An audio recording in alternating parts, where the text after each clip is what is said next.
Hi, I'm Ken Armstrong, President and CEO of North Arrow Minerals, and thanks for taking the time to listen to this update on North Arrow Minerals and our recent announcement to acquire an option to earn an interest in the Kraaipan Greenstone Belt in Botswana. We think it's a pretty key development for the company, and I'll just take you through the project a little bit and just the background and also where we're heading with the company at large. Obviously, it's a new project for us, and we're talking about mineral exploration, so I'll be making some forward-looking statements. So please keep that in mind as you listen to the presentation.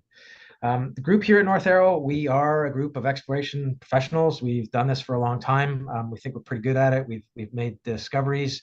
We've evaluated those discoveries, and in some cases, they've been developed into operating mines in North America and also in Africa.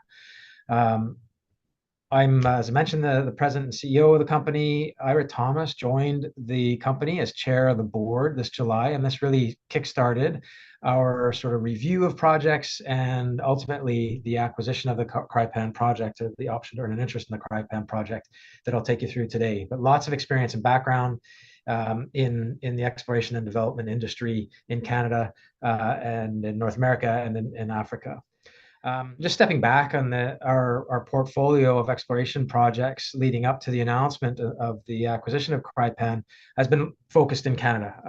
We have three lithium projects that we worked on over the last 12 to 18 months and acquired. Obviously, lithium was kind of a hot commodity for exploration companies. We saw what was happening in the lithium exploration space in Canada. And we had ideas in particularly in the Northwest Territories. I think we were really successful. The three projects we either acquired, or in the case of the LDG project, we already had it. They all host spodumene-bearing pegmatites that have never been drilled. All three of the projects, LDG, McKay, and DeStaffany, are now permitted. They're ready to drill. So essentially turnkey with, as I mentioned, undrilled spodumene pegmatite showings on them. And our goal is to see them drilled going forward, and ideally that'll be done with a partner, bring someone in who's able to fund the exploration drilling on them. We earlier this summer sold our one remaining gold project in Canada at Hope Bay to Agnico Eagle for $1.75 million, which helped enhance our treasury and was important for us. And then we also hold on to our legacy diamond projects, which really were a focus for the company since we last reorganized in about 2013. So about a 10-year stretch. The projects, we think they're good. We can be patient with them. Particularly our Naujaat diamond project is a joint venture with Burgundy Diamonds. We retain a 60% interest in the project. We're the operator, and it hosts a population of really high value, beautiful orange and yellow diamonds, and we just need to wait for the right opportunities to take that project to the next step in its evaluation. Which did lead us to looking at what other opportunities we might be able to identify. And as I mentioned, Ira joined the company as chair, and that kickstarted a review at the corporate level, just looking at opportunities in the exploration space. We probably looked at about a half dozen ideas. Some were very specific property type, property scale opportunities. Others were more regional in scope. And really where we settled, obviously, was on the Kraaipan project. And the main reason for that is it's an entire greenstone belt, or at least the northern extent, 60 kilometers of an entire greenstone belt, a regional exploration opportunity, which are really rare to come by. It's in Botswana, which is a jurisdiction that we like. We think that it's one of the top mining investment jurisdictions in the world, not just in Africa. And it's with a group, with our partner on that project now, Rockman Resources, that we have a long-standing relationship, very smart group with in-country experience and operational experience, in particular in Botswana. So I mentioned, just talking about Botswana, it is one of the top ranked mining investment jurisdictions in the world. And obviously it's known for its diamonds. That's where a lot of our group, and pointing to Ira's background in Botswana, is obviously through Lucara, so through diamonds. But there's also other significant deposits and mining operations in the country.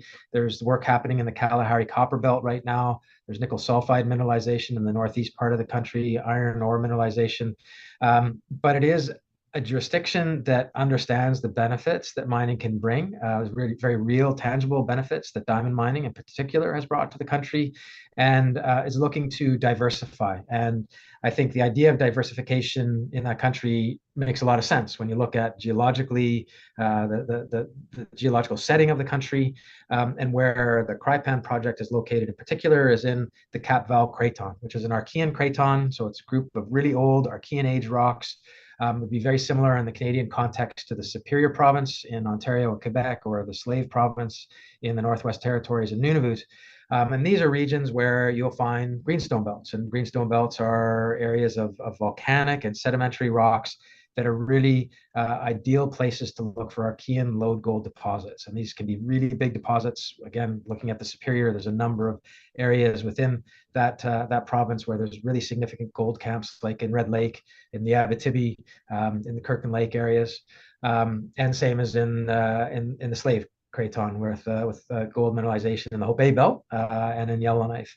And that's the idea that we're looking at here with the Kraaipan deposit. But when you look at the Cap-Val at large, and where it sits, it basically straddles the border with South Africa. About a third of that province is within Botswana, and the remainder is in South Africa. But there's a lot more mineralization that's been identified in South Africa, and a lot more mines that have been developed. And a really good question would be, well, if the geology is really similar, why is that? And I think the main reason for that are the desert sands of the Kalahari Desert, which cover about 70% of the country of Botswana.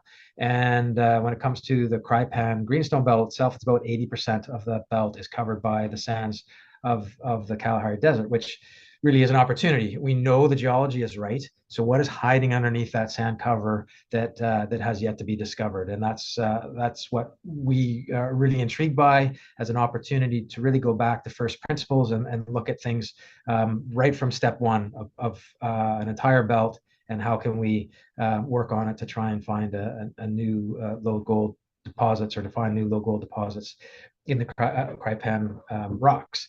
So going back to first principles, one of the key things that you often will look at are regional crustal scale structures in greenstone belts and associated with Archean cratons. Again, looking at the Superior, two really well-known deep-seated structures are the Larder Lake Cadillac Fault, as well as the Dester Porcupine structure.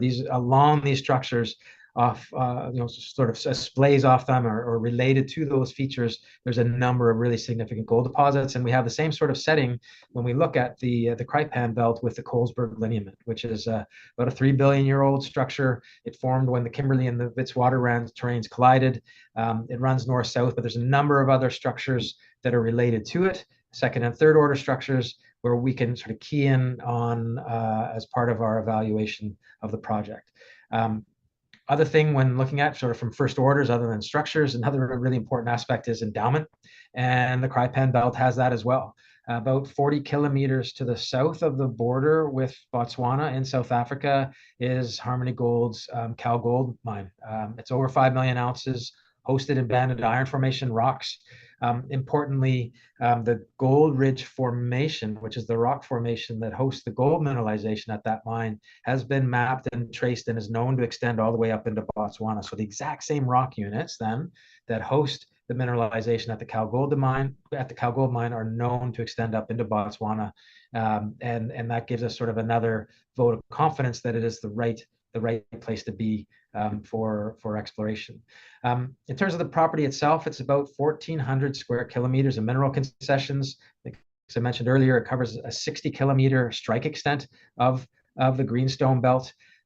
With that endowment, with the opportunity that the sand cover actually provides, we think that it's the right place to look. And in terms of mineralization and the right rocks of the Gold Ridge Formation that hosts the Kalgold mine extending up into Botswana, there has been some limited amount of past exploration in Botswana, and it's found what we would characterize as a fair bit of smoke, with some significant rotary air blast drilling that was done in the 1990s, identifying some interesting mineralization, kind of in that gram level of gram, like less than 1 gram per ton gold mineralization over sort of 5 or 10 meters sort of intercepts. We think that's the kind of smoke that tells us, all right, this is a good place to be looking. The Rockman Group, as part of their bringing the project together in the first place, they did do a geological compilation. We'll be able to utilize that. It includes a isopack map of the thicknesses of the Kalahari sand, and we'll really try and focus on areas that are ideally less than 20 meters of sand cover, maybe up to 40 meters, which is the bulk of the area. It does reach up to 70 meters in thickness in places, but we'll try to keep it in the thinner areas, and look to really try and evaluate beneath those. Other tools that we'll utilize, in addition to that compilation work that Rockman has come up with, include access to their remote mapper UAV drone survey, which can collect really high quality, high resolution magnetic data. It's been used extensively in Botswana previously. It's been used in Canada as well, so we're familiar with that platform. They also have a truck-mounted reverse circulation drill that can be used. It's in country already and available for use and deployment pretty quickly. There's also sample processing opportunities, as well as a deep machine learning platform that we'll take a look at. It's by no means a magic bullet. It's been developed and deployed successfully in identifying kimberlites, which are the host rock for diamonds. And we're going to spend a little bit of time looking at, can we put in inputs for, in particular, iron formation hosted gold mineralization, and maybe that can help us as well when it comes to targeting, utilizing the airborne data, our structural analysis, the geological compilation, and come up with targets. That's something to sort of wait on and wait and see. I mentioned a little bit of the historic work. Some was done in the 1990s, and some follow-up work was also done in the late 2010s, which really just confirmed, as I mentioned, sort of gram level type gold mineralization where the Kraaipan Belt is exposed in Botswana, which is only about 20% of the extent of the belt. And so we really are looking at that as a positive indication that, yeah, there's smoke, there is mineralization in these rocks. Now let's go and see what hasn't been identified yet, and where can new mineralization be discovered, particularly beneath that sand cover. So we're going to utilize the various tools that I went through, looking at structural the structural setting for potential mineralization, relationships with some of the intrusive bodies, particularly in the northern part of the belt. And there is potential for base metal mineralization as well, including particularly nickel sulfide mineralization. So we'll be keeping our eyes open for that as we kind of go through this full regional scale exploration opportunity. So the deal with Rockman, we announced it on September 3rd. We have the opportunity to earn up to an 80% interest in the project. It starts with an initial option to earn 60% by spending essentially $5 million US over the next 3 years. And that includes a firm commitment to spend $1 million US before the end of June of 2025. And once we've done that with a share issuance of $250,000 worth of stock, we'll have earned our 60% interest in the project. After that, there's an opportunity for Rockman to elect to be carried through to a 20% interest by the completion of a preliminary economic assessment of a deposit, ideally, that's been identified and is being evaluated on the project. So we can earn a meaningful interest. Obviously, we'll need to get busy here with firm commitment to spend $1 million. That work plan that we're looking to complete is really focusing in on about 20 target areas that have been identified so far. The idea is, again, as I mentioned a number of times now, looking underneath the sand cover of the Kalahari, identifying maybe a half dozen targets, RC drilling in sort of a very regimented fence type manner. Similarly, we can do soil sampling in areas where the sand cover is not too thick. We'll look to do that, as well as some additional high resolution magnetic surveys. And then taking all that information to do a detailed interpretation. And we look to work collaboratively, our own technical group, with the Rockman team to come up with the best targets that ideally we'll see core drilling happening on the best of those targets in sort of the second quarter or so of 2025, leading up to that June deadline that we'll have. As part of the announcement of this deal, we also announced the restructuring of the company, so a rollback where we'll be rolling back on a 1-for-10 basis. So that'll see us roll back from just over 175 million shares outstanding to 17.5 or 17.6 million shares outstanding. Our shareholder base remains the same. Insiders own about 18% of the company, and we have a number of other key shareholders. I think it's worth pointing out that this shareholder registry is after our last reorganization, which I'd mentioned was in 2013. We did a significant amount of work over that decade plus, evaluating a number of projects, identifying the resource at Nauyat, coming up with those drill-ready lithium targets. We did some really good work, but having those the level of shareholdings that we have from insiders, I think, shows the support that insiders have for the work that we do, and it's clearly from continuing to invest in the company. This isn't cheap shares and founders type shares situation. The company's been around, and I think that just ties into the fact that we're serious about exploration, and our goal is to make a discovery of an economic deposit, and we're going to carry on with that, despite the fact that we are doing this reorganization, not taken lightly, but we really think it's going to help us with financing and moving forward with this new opportunity at Kraaipan. So we did announce a financing at the same time. We're going to raise $2 million using the life exemption, which will allow for the stock to be free trading. The plan is to close that financing in very early October, issuing 10 million units at 20 cents. So once that's all said and done, we'll have just under 28 million shares outstanding and about $2.8 million in the bank to move forward. We'll spend about half of that as our firm commitment on Kraaipan, and then the remainder we'll allocate as we see fit moving forward based on results. Obviously, we're looking, those results initially are going to be related to Kraaipan. We're investing in what's really a rare opportunity of a regional scale exploration opportunity. We get to go back to first principles to try and find a lode Archean gold mineralization, gold deposit. It's greenstone hosted in the Kraaipan Belt in Botswana, which is a great jurisdiction, and it's an area that is clearly underexplored. We get the experience of Rockman and their technical team, their in-country experience, and their technology and platforms as well. And that's going to be key for us in terms of news flow. There will be news through this fall as we look at results from a bit of work that's just been completed very recently there, and then are planning for work in the early part of 2025. Investment also gets exposure to, as I mentioned right off the beginning, our hard rock spodumene lithium projects in the Northwest Territories.